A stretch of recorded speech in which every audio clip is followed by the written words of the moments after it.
नमो अरिहन्ताणं नमो सिद्धाणं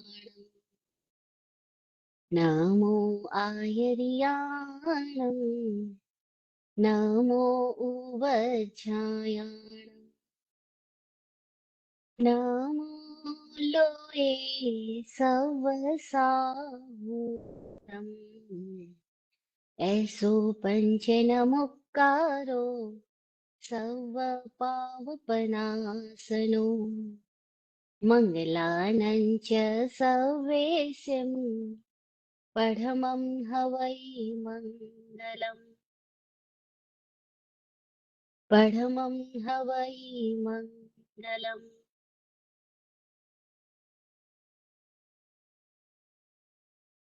वन्दे नाकेवद्यसुरमे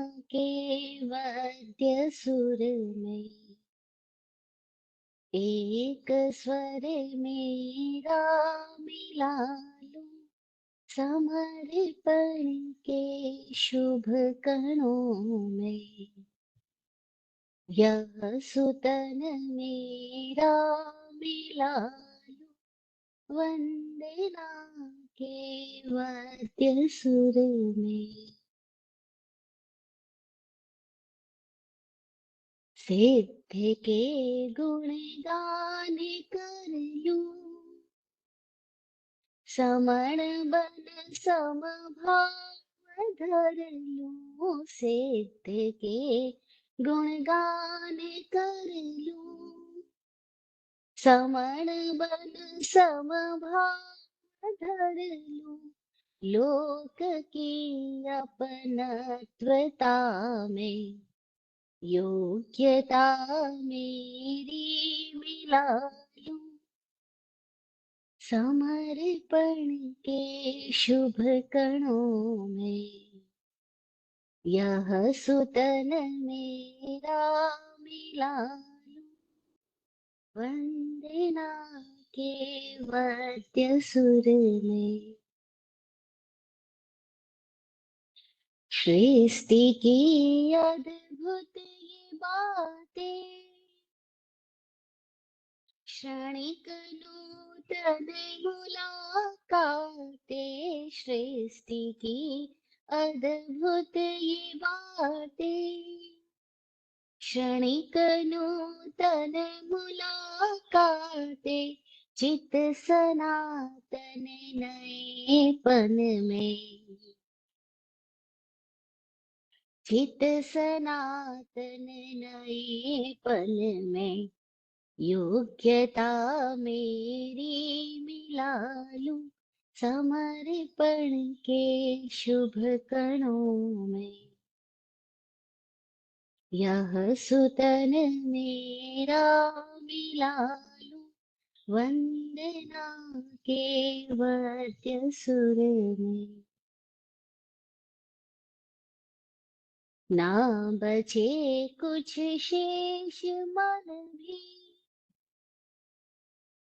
ना इतर हो एक कण भी ना बचे कुछ शेष मन भी ना इतर हो एक कण भी भेद के कैवल्य सुख में सर्व सुख मेरा मिला लूं समर्पण के शुभ कणों में यह सुतन मेरा मिला लूं वंदना के वाद्य सुर में एक स्वर मेरा मिला लूं।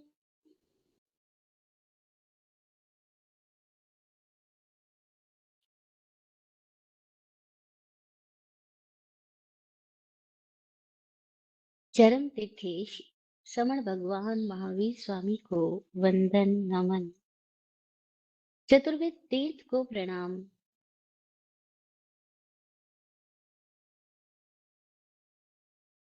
बोधि प्रदाता आत्मज्ञानी पूज्य विराट गुरु जी को प्रणाम। सदा जागृति की टकोर देने वाले अपूर्व अतिशय धारक स्वामी विकास जी को प्रणाम।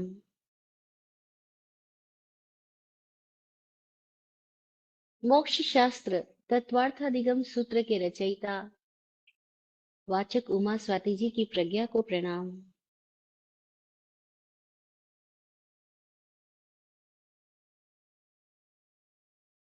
इस जगत में सतत पुरुषार्थ कर रहे जागृत चेतनाओं का अत्यंत सहयोग हम सबको प्राप्त हो रहा है। उसका आभार, आभार, आभार।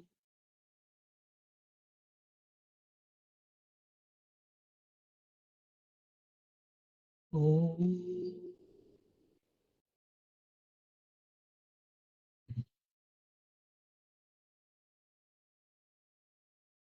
ओम।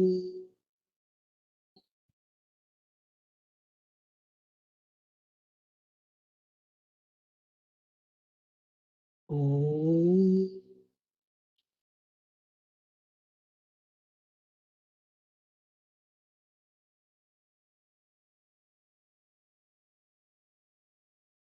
जय हो।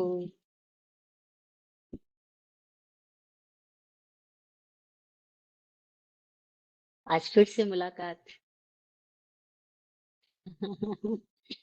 तत्वार्थ सूत्र, इसका अभी पहला अध्याय चल रहा है और अभी हम 26 सूत्र पूरे कर चुके हैं। ऐसा कह रही हूँ पूरे कर चुके हैं, पता नहीं पूरे कितने हुए, एक भी हो जाए तो बड़ी बात है। और जीवन में एक भी उतर जाए तो सारे उतर गए। पहले में ही सब सार है, बाकी सब विस्तार है। हम बात कर रहे हैं पिछले कई सारे सेशंस में 5 ज्ञान के बारे में। हकीकत में तो ज्ञान के बारे में। ज्ञान क्या है, ये थोड़ा हमें हर वक्त याद रहे कि ज्ञान का मतलब जानकारियां नहीं है। ज्ञान का मतलब जानना है। To know is knowledge. Information is like it is knowledge, but actually it is the illusion. It is the obstacle for knowledge. Because जब बहुत सारे इंफॉर्मेशन हो जाती है तो आदमी वर्तमान को नहीं जान रहा, वो अपनी इंफॉर्मेशन के आधार पर चल रहा है। और इंफॉर्मेशन पास्ट है और नॉलेज प्रेजेंट है, इसीलिए इंफॉर्मेशन नॉलेज नहीं है। तो ज्ञान का मतलब जानना, जानने की क्षमता। वो जो जानने की क्षमता है वो हर जीव में सहज रूप से है ही। ऐसा एक भी क्षण नहीं हो सकता कि जीव है उसमें जानने की क्षमता नहीं है। क्योंकि ज्ञान और हम, मतलब हम ज्ञान जुदा नहीं है। तो फिर क्या बाधा है जो हमें लगता है कि हमें ज्ञान नहीं है? बाधा है वह जो अभी हमारी स्थिति है, जिसमें हम मति यानी बुद्धि, मति यानी स्मृति, मति यानी संज्ञाएं, इस मति में हम बहुत ज्यादा जकड़ गए हैं। तो क्या हुआ कि मति से जो ज्ञान होना था वो ज्ञान होता हुआ भी हमारे लिए अज्ञान रूप होता जाता है। मति है तो ज्ञान रूप, लेकिन वो हमारे लिए अज्ञान रूप कब हो जाती है? जब हम मति में जकड़ जाते हैं। मति से जानना है, मति एक सहयोगी साधन है। लेकिन होता है कि हम साधन को, उपकरण को ही इतनी मान्यता दे देते हैं कि उस मति के साधन पे ही हम आसक्त हो जाते हैं।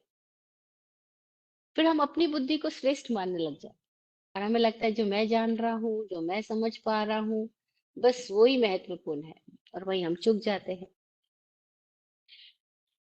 आज का सूत्र है 27वां सूत्र। वह है मति ज्ञान और शुद्ध ज्ञान के विषय को बताने वाला। इसके पिछले सूत्र में हमने जाना था अवधि ज्ञान और मन पर ज्ञान के अंतर को। आज हम जान रहे हैं कि मति ज्ञान और श्रुत ज्ञान का विषय क्षेत्र क्या है, पांचों ही ज्ञानों का विषय क्षेत्र क्या है, वो क्या क्या जान सकता है, कहाँ तक जान सकता है, उसकी हद क्या है, उसकी सीमा क्या है। आ, सीमा क्या है यानी उसकी क्षमता क्या है, दोनों ही एक साथ जाने जाएंगे, क्योंकि जब सीमा जानेंगे, लिमिटेशन जानेंगे, तो उसकी कैपेसिटी भी जानी जाएगी, और जब कैपेसिटी जानेंगे तो उसकी लिमिटेशन भी पता लग जाएगी। तो सूत्र ये है, आ, स- पहले अध्याय का 27 सूत्र, मति श्रुतियोर निबंध सर्वद्रव्येषु सर्वपर्यायेषु। ये सूत्र कहता है कि मति श्रुतियोर निबंध, मति और श्रुत का निबंध, मति और श्रुत की सीमा, सर्वद्रव्येषु सभी द्रव्यों में है, असर्व पर्यायेषु लेकिन सारी पर्यायों में नहीं है।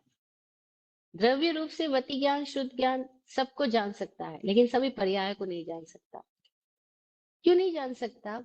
क्योंकि सभी पर्यायों को वही जान सकता है जो पूर्ण साक्षी हो गया है, जो पूर्ण मुक्त हो गया है, जहां पूर्ण तरह से आवरण समाप्त हो गए हैं, वही पूर्ण पर्यायों को जान सकता है।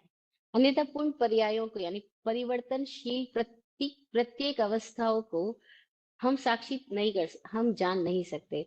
क्यों नहीं जान सकते? क्योंकि हम प्रमादित है, हम बेहोश है। बेहोश है इसलिए हमारे भीतर जो कुछ हो रहा है हमें हर वक्त पता नहीं चलता है। हमारे भीतर पूरे ही शरीर संस्थान में लगातार बहुत कुछ हो रहा है। हमारा एकदम निकट हमारा शरीर है और उसके अंदर लगातार बहुत कुछ चल रहा है, लेकिन हमें उसका भान नहीं होता। हमें कुछ एक का भान होता है। जैसे जब भूख लगती है तो पेट का भान होता है, भूख ना लगे तो हम पेट को भूल जाते हैं। सिर दर्द हो रहा है तो सिर का ख्याल आता है, नहीं तो सिर का ख्याल ही नहीं आता है।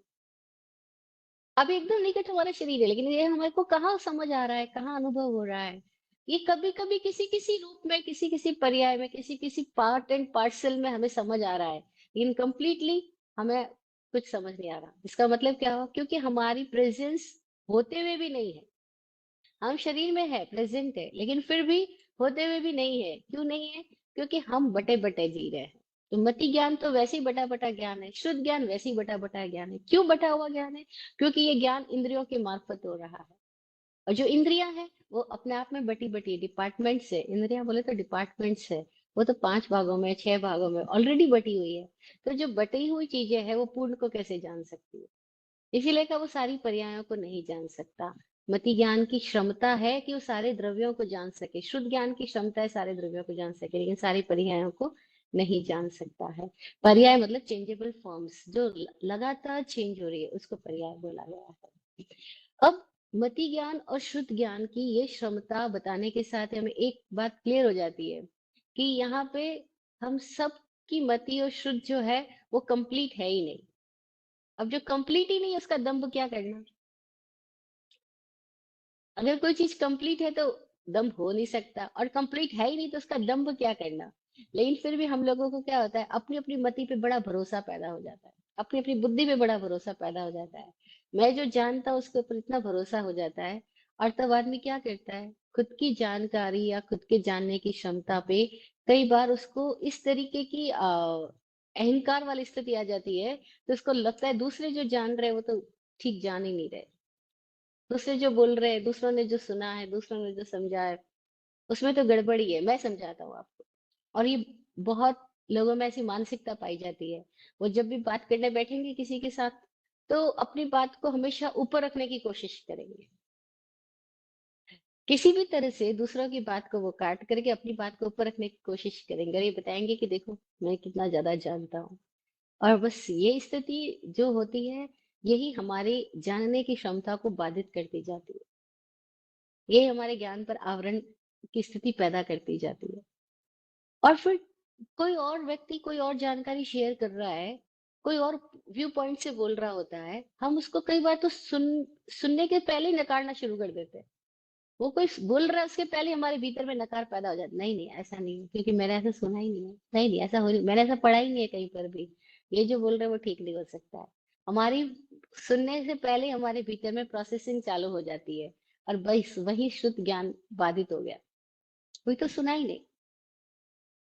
विराट गुरु जी ये बात अक्सर कहा करते थे, जो उनकी प्रार्थनाओं में भी आती है की बात ना काटे किसी की कर उतावल, बात ना काटे किसी की कर उतावल, धैर्य से सुन ले भले बकवास ही हो, धैर्य से सुन ले भले बकवास ही हो, हम करे वो ही जो हमको इष्ट होवे, हम करे वो ही जो हमको इष्ट होवे, फिर भले यश का नहीं अवकाश ही हो भला सबका।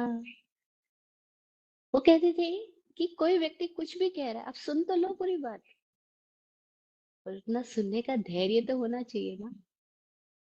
धैर्य ही नहीं होता हमारे अंदर, हम सुनने के पहले ही अपनी बात अंदर तैयार कर लेते हैं, या तो बीच में ही बोल पड़ते हैं, नहीं तो भीतर तो तैयार हो ही जाती है कि बोलना क्या है।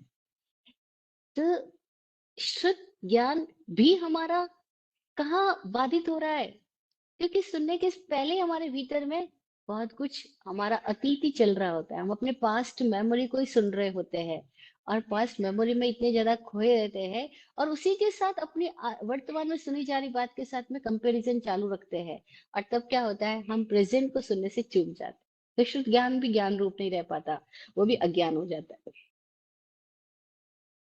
शुद्ध तो एक क्षमता है, ये ज्ञान रूप भी हो सकती है और अज्ञान रूप भी, मति भी एक क्षमता है, ज्ञान रूप भी हो सकती है अज्ञान रूप भी। मोस्टली हमारी अज्ञान रूप है, ये हमें समझ में आता जाए कि अज्ञान रूप क्यों है, क्योंकि हम निष्पक्ष होके वर्तमान में उपस्थित ही नहीं हो पाते, चुपचाप सुन भी नहीं पाते। वो कह रहे हैं अगर कोई बकवास भी बोल रहा है तो धैर्य से सुन लो, हाँ आपको जो करना है वो करना, हम करें वो ही जो हमको इष्ट होवे, जो आपका इष्ट हो वो आपको करना, जो आपकी समझ है आप उसके अकॉर्डिंग भले चलना, चाहे उससे आपको यश मिले या ना मिले, इसकी परवाह मत करना कि लोग यश देंगे इसके लिए मैं ये कार्य करूं, लोग अपयश देंगे इसके लिए मैं ये कार्य करूं। आपके भीतर से जैसी समझ आए आप वैसा करना, लेकिन पहले आप समझ को डेवलप करने के लिए तो तैयार रहो। कि दिक्कत क्या है, हम अपनी समझ को डेवलप करने के लिए तैयार ही नहीं, क्यों नहीं तैयार है, क्योंकि हमको लगता है हम तो ऑलरेडी समझदार है। अब जब ऑलरेडी समझदार है तो हमको समझने की जरूरत ही कहाँ है, बस यहाँ हम चुकते चले जाते हैं। हमें ऑलरेडी अपनी जानकारियों का इतना अभिमान होता है, जानकारियों के प्रति इतना मोह होता है कि हम जानने की क्षमता से वंचित रह जाते हैं। और जानने की क्षमता सतत साथ है, लेकिन इसका उपयोग कहाँ जा रहा है, पास्ट में, और जब पास्ट में गया तो ज्ञान पे आवरण हुआ, प्रेजेंट में है तो ज्ञान पे कोई आवरण नहीं हो सकता। बस ये क्लैरिटी भी आ जाए तो बड़ी मौज आ जाएगी जिंदगी के अंदर। तो मति श्रुति और निबंध सर्व द्रव्येषु सर्व पर्यायसु, क्षमता तो है, अगर वो चरम योग्यता में प्रकट हो जाए मति ज्ञान और शुद्ध ज्ञान, तो वो सारे द्रव्यों को जान लेगा। चरम योग्यता मतलब अल्टीमेट कैपेसिटी में आए तो सारे द्रव्यों को जानने की क्षमता उनके पास है। अब सारे द्रव्यों को जानने की क्षमता, इसका कहने का मतलब क्या हुआ, ऐसा कभी होता ही नहीं है। जैसे एग्जाम्पल से देखते हैं हम, आप लोग कोई मशीन लेकर आते हैं, सपोज आपकी कार, उसमें लिखा होता है कि अगर ये 280 किलोमीटर तक चल सकती है, हाईएस्ट इसकी कैपेसिटी, तो अब कितनी चलती है, क्या 280 तक कोई चलाता है, नहीं चलाता। और लोग ऐसा मानते भी 280 तक चलेगी नहीं, वो 280 तो छोड़ो, वो 220 तक भी ले जाने की हिम्मत कोई थोड़े लोग रखते हैं कि 220 230 240 तक भी कोई ले जाए, ये भी कोई थोड़े से लोग कोई इतनी हिम्मत भी करते हैं। बाकी तो पहले ही मान के चलते हैं कि 280 की क्षमता है, लेकिन चलाएंगे हम कितना, हाईएस्ट 180। मोस्टली लोग 180 तक 200 तक पहुंच के रुक जाते हैं। कई थोड़े लोग सोचेंगे अरे पूरी क्षमता है तो वहां तक लेके जाए, तो जितनी कैपेसिटी, कंप्लीट हाईएस्ट कैपेसिटी है, वहां तक हम किस चीज का यूज कर रहे हैं, देखो जरा। हम अपनी कार ड्राइविंग वो भी नहीं कर रहे, अच्छा अपने हाथ में एक मोबाइल है, छोटा सा मोबाइल है, इसमें कितने सारे फंक्शन है, इसकी क्षमताएं कितनी है, इसकी कैपेसिटीज कितनी है, इसके कितने सारे डायमेंशन है, क्या हमने सारे एक्सप्लोर किए कभी। आई डोंट थिंक कि बनाने वाले ने बनाया लेकिन उसके बाद में किसी ने इसकी सारी क्षमताओं का उपयोग किया होगा क्या, नो नो। हम मोबाइल के कुछ एक फंक्शंस को ही यूज करते हैं, और कुछ एक फंक्शन से ही अपने बहुत खुश हो जाते हैं कि हमने मोबाइल हाँ हाँ, लेकिन कितना सारी क्षमताएं इसकी अछूती ही रह जाती है। वो तो मोबाइल तो हर वक्त हाथ में है, लेकिन इसकी क्षमताएं हम यूज नहीं कर रहे। ऐसे ही हम देखें, हमारे शरीर की क्षमताएं कितनी है। इस शरीर में कितनी सारी क्षमताएं हैं, कितनी कैपेसिटीज है, लेकिन हम कहाँ यूज करते हैं। हम तो हर काम किसी और से करवाना चाहते हैं, लेकिन चलना हो तो चलना नहीं, कुछ हाथ से करना हो तो करना नहीं। थोड़ी भी क्षमता हम ज्यादा यूज करने लग जाए तो हमें लगता है अरे थक गए, बस बहुत हो गया।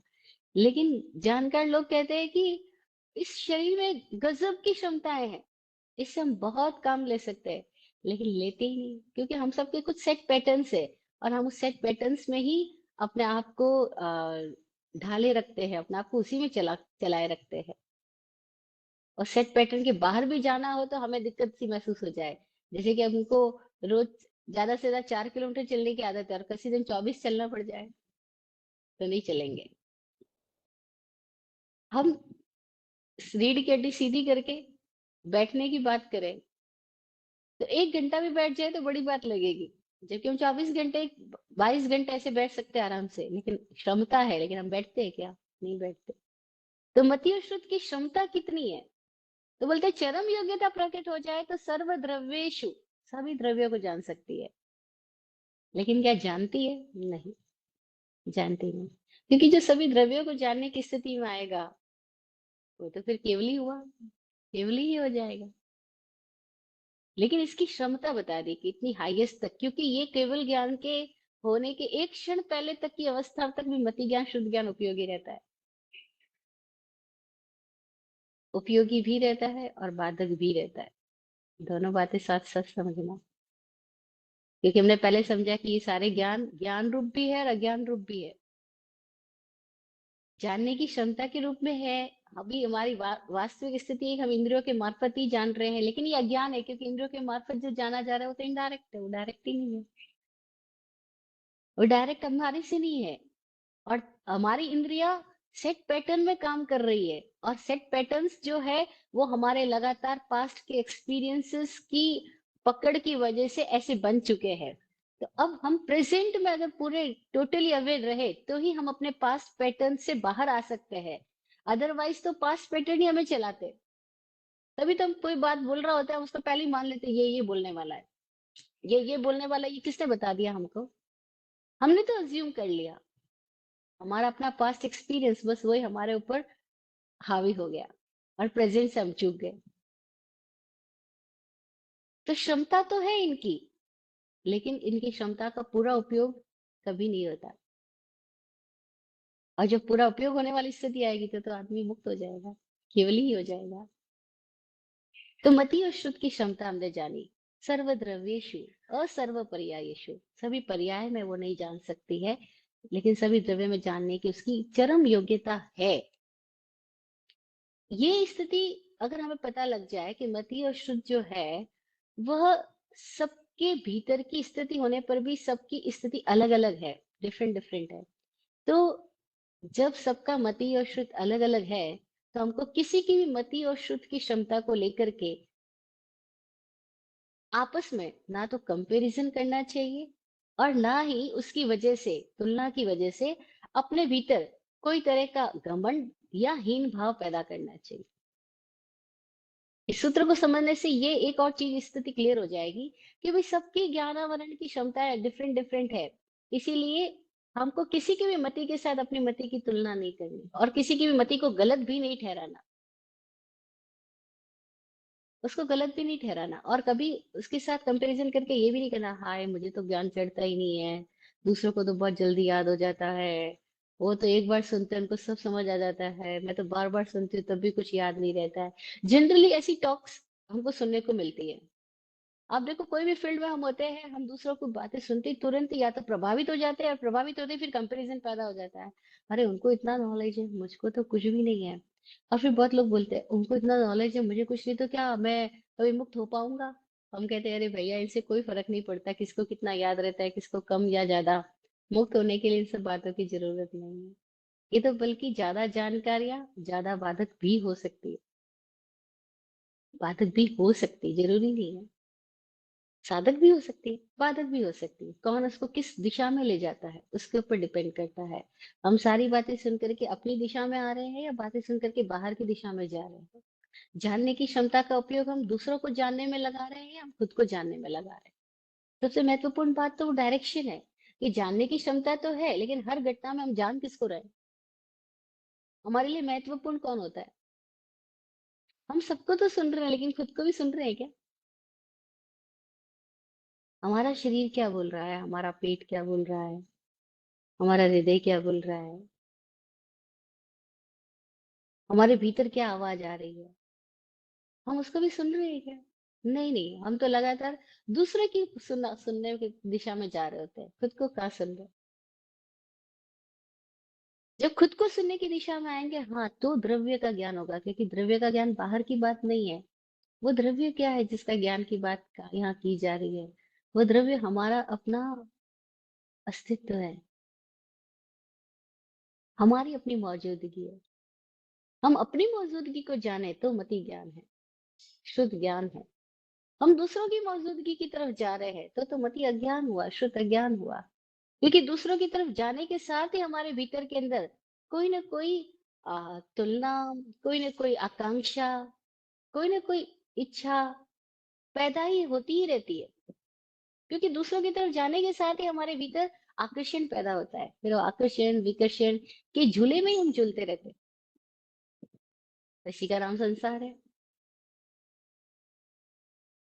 लगातार हमारी बुद्धि किसी और को सुन के, देख करके, सुन करके, चख करके प्रभावित होती रहती है। और फिर उस प्रभावित चित्त दशा के अंदर हमारे भीतर में न जाने कितनी तरह की स्टोरी चलती रहती है।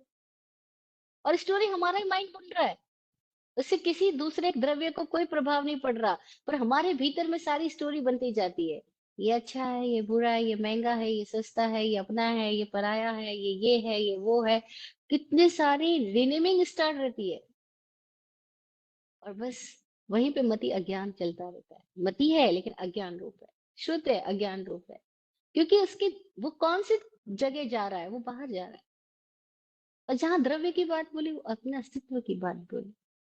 हमारी जो मौजूदगी है, हम उसके प्रति सजग है क्या? हाँ, कोई लोग हैं जो इस अभ्यास में भी है कि हम अपनी मौजूदगी के प्रति सजग रहे। अतः उनको पता लगता है मैं अपनी अपने ही होने से कहाँ चूक रहा हूँ, अपने ही होनेपन से कहाँ वंचित होता जा रहा हूँ, मैं अपने होनेपन से कहाँ बाहर जा रहा हूँ। हमें अभी पता ही नहीं लगता हम अपने होनेपन से बाहर है या अपने होनेपन में है। अभी तो अपने होनेपन से बाहर रहने की इतनी ज्यादा हैबिट है हमारी, और अपने होनेपन में रहने का तो हमें जरा सा भी एहसास नहीं है। तो हमें पता भी कैसे चलेगा कि मैं बाहर हूं या भीतर हूँ? पता भी तो तब चले जब कभी किसी पल में हमने अपने होनेपन में जीना भी सीखा हो, रहना भी सीखा हो, ठहरना भी सीखा हो। तो बाहर जाने का भी पता चले। या तो बाहर ही बाहर है तो भीतर का कुछ पता ही नहीं है कि बाहर और भीतर क्या है, कुछ पता ही नहीं, क्योंकि बाहर ही बाहर है फुल टाइम। इन कोई एक ऐसे लोग हैं जिनकी मति और जिनकी श्रुत अपनी दिशा में काम कर रहे हैं। और तब वे स्वयं से जुड़ करके, स्वयं में जीते हुए इस संसार में जी रहे हैं। और तब क्या होता है, जो भीतर में ठहरा है और अब वो बाहर में चल रहा है या बाहर में बोल रहा है, तो उसके भीतर का ठहराव बाहर की हर घटना के साथ में भी क्या एक अद्भुत तरह का तालमेल पैदा करवाता है। अतः उस व्यक्ति की अभिव्यक्ति से समझ में आता है, अच्छा, मति श्रुत का ये सही अर्थ है और हमारी स्थिति क्या है। अन्यथा तो हमें समझ भी नहीं आएगा। क्योंकि हम सबके लिए, हम जो बोल रहे हैं वो शब्द एक सरीखे होते हुए भी हम जो समझ रहे हैं उसके अर्थ अलग अलग है।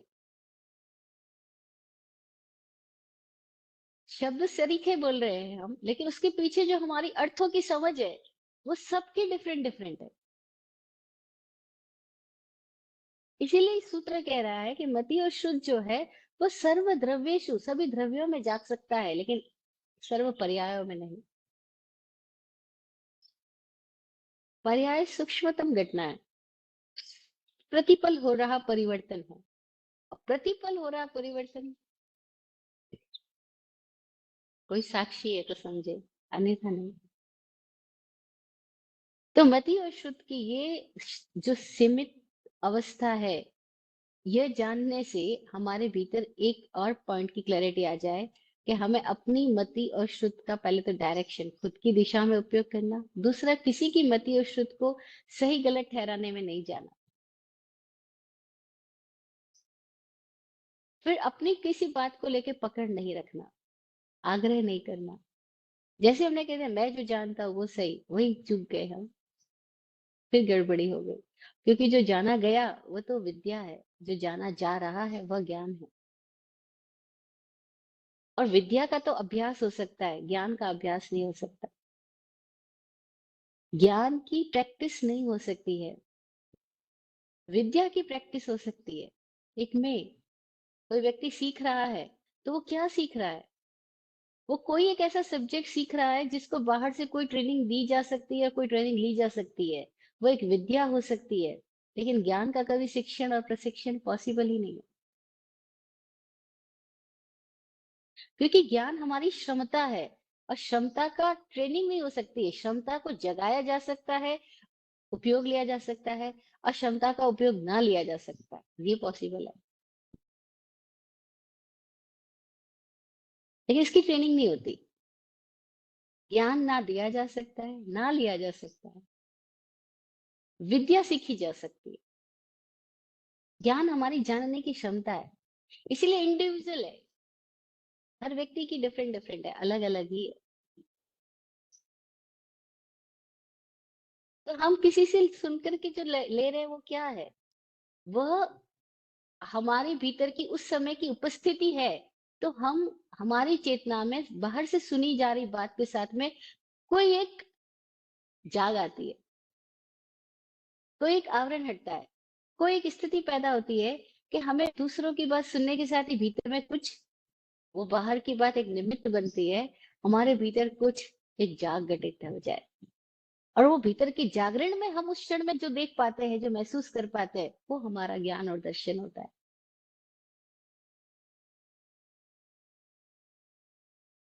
यहाँ फिर हमारे पास चुनाव होता है कि हम किसको सुन रहे हैं, किसको देख रहे हैं, हमारी इंद्रियां किस दिशा में जा रही है, किन विषयों की तरफ जा रही है। क्योंकि वो जिन विषयों की तरफ जा रही है, वो फिर उन विषयों के साथ उस तरह की चेतना में अभिव्यक्तियां पैदा करवाती है, वैसा निमित्त, वैसी टकोर लाती है। जैसे हमारे पास में, सबके पास में बहुत इंद्रियों की क्षमताएं जितनी भी है, हम हो सकता है हम कोई मूवी देखने में लगा,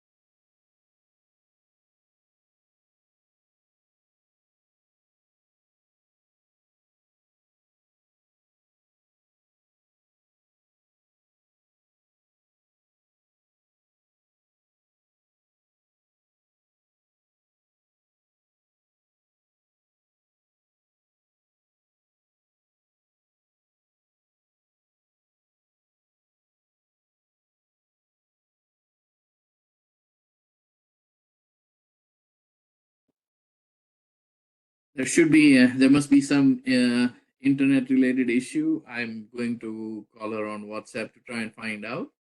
Please stay tuned. Thank you so much.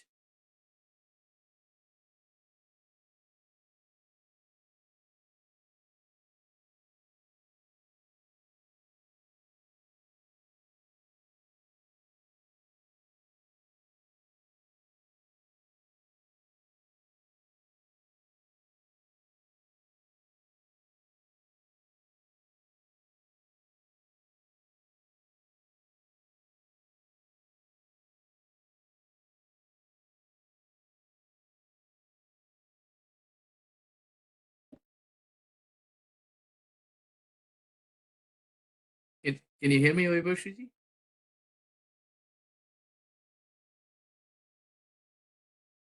आप सुन सकती हैं मुझे?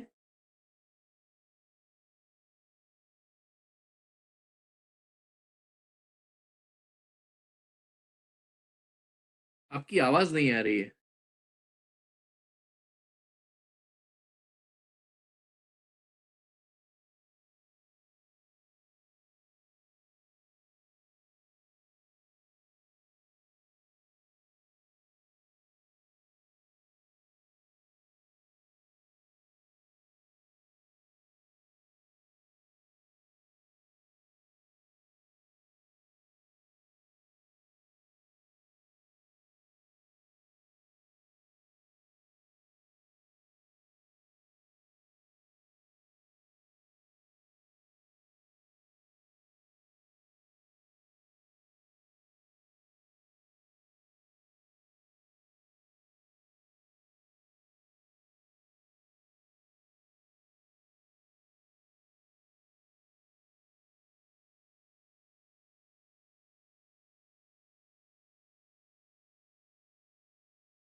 Can you hear me now? Can you hear me now? Can you hear me now?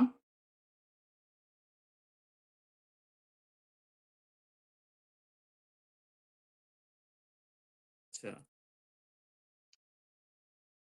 हाँ। अब दिस वीडियो फिर से बंद हो गई।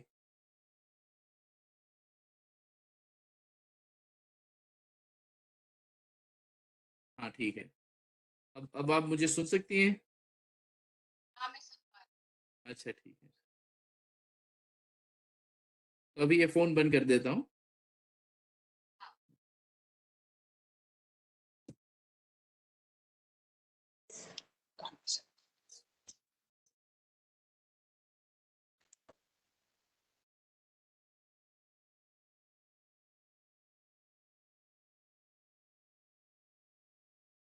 आप सुन सकती हैं?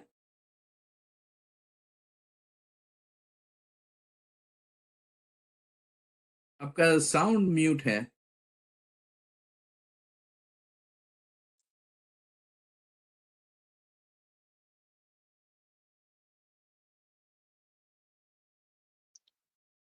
अब आ रही है आवाज? अब आ रही है। हाँ ठीक है। ठीक। हाँ। We should be back to normal.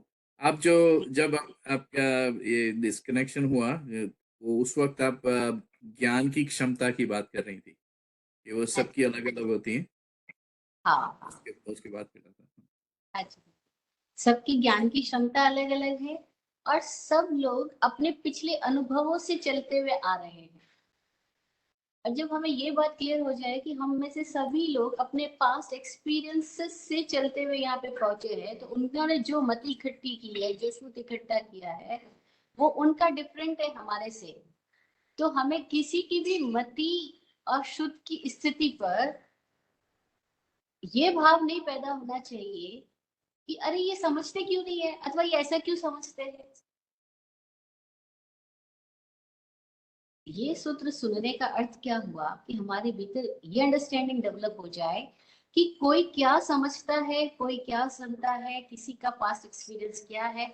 हमको उसको लेकर के कभी सामने वाले को रिमार्क नहीं करना चाहिए कि अरे ऐसा गड़बड़ क्यों है। भाई वो ऐसा है क्योंकि उसका पास्ट का एक्सपीरियंस ऐसा है। लेकिन आज हम कैसे हो सकते हैं? तो हमें ये क्लैरिटी होनी चाहिए कि हमें अपने पास्ट एक्सपीरियंसेस को पकड़ करके उसके आधार पर नहीं चलना है। हमें प्रेजेंट में देखना है, प्रेजेंट में सुनना है, तो मति ज्ञान शुद्ध ज्ञान होगा। अन्यथा तो वो जानकारियां होगी, और जानकारियों का आदान प्रदान हो सकता है, ज्ञान का आदान प्रदान नहीं हो सकता।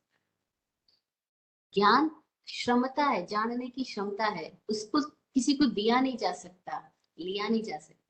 लेकिन जो हम जान रहे हैं उसमें हमारा विवेक हम उपयोग में ला सकते हैं कि हमें क्या विषय जानना है, क्या विषय नहीं जानना है, कौन सी दिशा में अपनी मति को ले जाना है, कौन सी दिशा में अपनी मति स्मृति को नहीं लेकर के जाना है।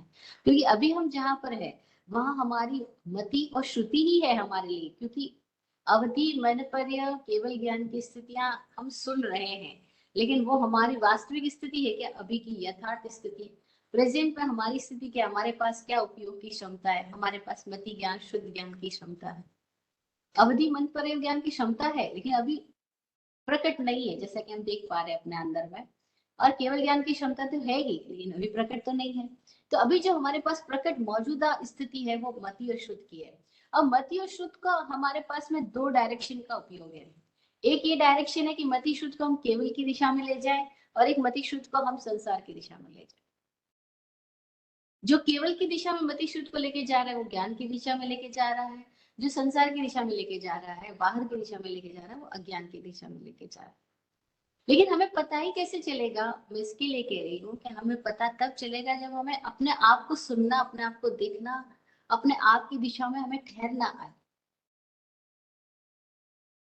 तो ही हमें समझ आएगा कि मैं हूँ कहाँ और मैं जा कहाँ रहा हूँ। अन्यथा तो पता ही नहीं लगेगा। मति और शुद्ध, ये दो समझने के बाद में अगले सूत्र अवधि ज्ञान, मन पर्य ज्ञान और केवल ज्ञान, इन तीनों के विषय क्षेत्र को भी बताते हैं कि अवधि ज्ञान क्या तक जान सकता है। जैसे मति शुद्ध की बात आई, सर्व द्रव्येषु असर्व पर्यायेषु। अवधि ज्ञान की बात आती है तो सूत्र, अगला सूत्र कहता है, जो 28वां सूत्र है, वो कहता है रूपीश्व वधे। रूपीश्व वधे, इतना छोटा सा सूत्र है। रूपीशु अवधे, रूपी विषयों में अवधि ज्ञान का विषय है। वो केवल रूपी पदार्थों को जान सकता है, अरूपी को नहीं जान सकता। रूपी यानी जो मूर्तमान है, जो मूर्तमंत है, जिसमें वर्ण गंध रस स्पर्श है, जो आकार में है, उनको जाना जा सकता है। जो निराकार है उसको अवधि ज्ञान नहीं जान सकता। वो पौद्गलिक पदार्थों का ज्ञान है, तो वो बाहर की स्थितियों को जान सकता है, बाहर में जो घटनाएं हो रही है उनको देख सकता है, लेकिन उसकी भी सीमा है कि वो रूपी को ही जान सकता है। फिर रूपी में भी क्या समस्त को जान सकता है? हाँ, क्षमता तो है, लेकिन जानेगा नहीं। जैसे हमने मति शुद्ध की बात की थी, वैसी बात है। क्षमता तो है उसकी जानने की कि वो सारे लोकाकाश के सारे रूपी पदार्थों को जान ले, लेकिन कभी भी जानेगा। फिर मन पर्य ज्ञान की क्षमता क्या है? तो उसका अगला सूत्र बोलता है, 29वां सूत्र, तदनंत भागे मन पर्यायस्य। तद अनंत भागे मन पर्यायस्य का मतलब हुआ कि अवधि ज्ञान जिन रूपी पदार्थों को जान सकता है, मन पर्य ज्ञान उन रूपी पदार्थों के अनंतवें भाग को जान सकता है, मतलब बहुत छोटे से हिस्से को। क्योंकि मन पर्य ज्ञान केवल मन को ही तो विषय कर रहा है, और मन कहाँ है? मन कहाँ है? एक अपेक्षा से वो सारे प्राणियों में तो है ही नहीं। एक अपेक्षा से वो सारे प्राणियों में है, पर एक अपेक्षा से वो सारे प्राणियों में तो है ही नहीं। अविकसित रूप में तो सभी में है, लेकिन विकसित रूप में तो मनुष्यों में ही है। होने की संभावना वो भी है नहीं। तो मन परिज्ञान का विषय क्या है? रूपी पदार्थों के अनंत विभाग को, वो मनोवर्गणा के पुद्गलों को ही ग्रहण करता है, बाकी को नहीं। इसलिए कहा वो अनंत विभाग को ग्रहण कर सकता है। सवाल पैदा होता है, अवधि ज्ञान, मन परिज्ञान किसको विषय करेंगे? तो दोनों में बड़ी गजब की बात है कि ये भी हमारे भीतर जितना अतीत भरा है, जिन जिन से हम संबंधित रहे हुए हैं, हम अपने उस संबंधित विषय वस्तुओं के प्रति ही जागृत होते हैं, हम उसी को जान पाते हैं।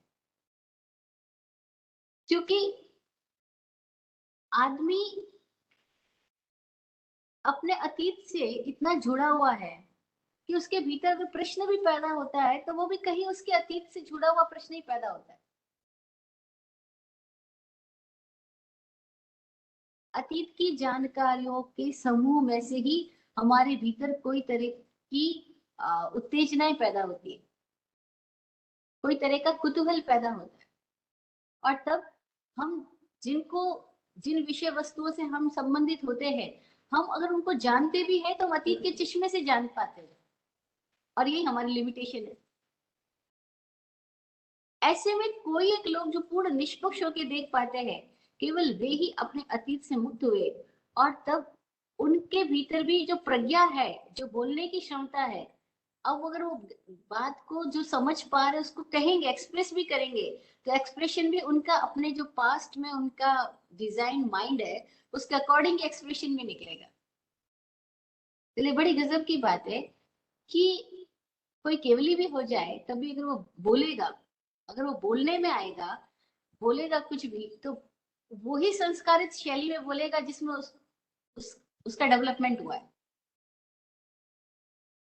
आप खुश हो सकते हो तो अगर आप गुजराती हो और आपको केवल ज्ञान हो गया तो आप गुजराती में बात करोगे। क्योंकि बात करने के लिए जो भाषा चाहिएगी, जो प्रज्ञा चाहिएगी, वो तो आपकी वही होगी जो आपके भीतर संस्कारित हुई है, जो पैटर्न डेवलप हुए हैं। इसीलिए कितनी महत्वपूर्ण बात मैंने भी सीखी अपने अनुभवों से ही, कि अगर हमने बचपन से ही इस बात पे ख्याल रखा कि इनके पैटर्न कैसे डेवलप किए जा रहे हैं, तो ही ये पॉसिबल है कि हमारी बोलने का सलीका कैसा निकलेगा। अदरवाइज कोई लोगों ने अगर पैटर्न ही डेवलप कर लिए गाली में बात करने के, गाली गलौज में बात करने के, तो वो जब जैसे ही बात करना शुरू करेंगे उनके भीतर से वही फ्लो आएगा। मुश्किल है फ्लो को चेंज कर पाना, है ना। तो बड़ी सजगता से पैटर्न डेवलप किए जाते रहे हैं हमारे यहाँ पर। तभी तो बचपन से ही कहाँ हमको मंत्र, ऋचाएं, सूक्त, सूत्र, शास्त्र, ये सब कुछ डेवलप कराए गए कि जब हमारी भाषा भी हो तो वो संस्कारित भाषा निकले, प्योरिफाइड लैंग्वेज निकले। ऐसी नहीं हम कुछ भी बोल दे बिना अर्थ की बात। हमारी बात के पीछे हमारा अपना अर्थ क्लियर होना चाहिए। तो पूरी क्लैरिटी के साथ हमें बोलना सिखाया गया, और हमको क्या किस लेवल की भाषा बोलनी वो सब भी सिखाया गया। तो इन सारे सूत्रों के मजेदार अर्थ है। अभी हम एक एक आयाम से कुछ अर्थ छू पा रहे हैं कि अवधि ज्ञान का विषय रूपी पदार्थ है और मन परिज्ञान का विषय उसका भी अनंतवा भाग है।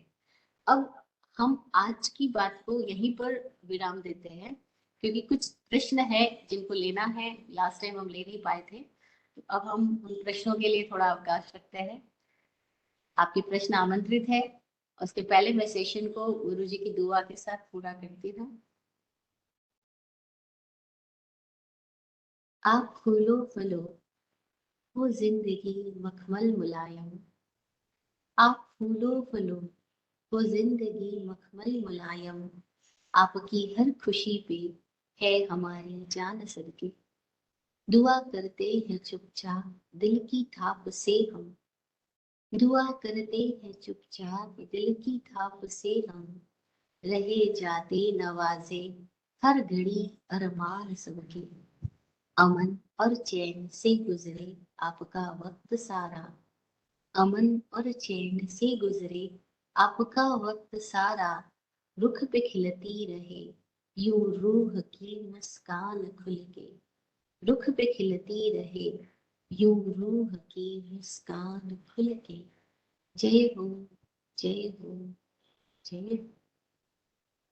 सबका कल्याण हो।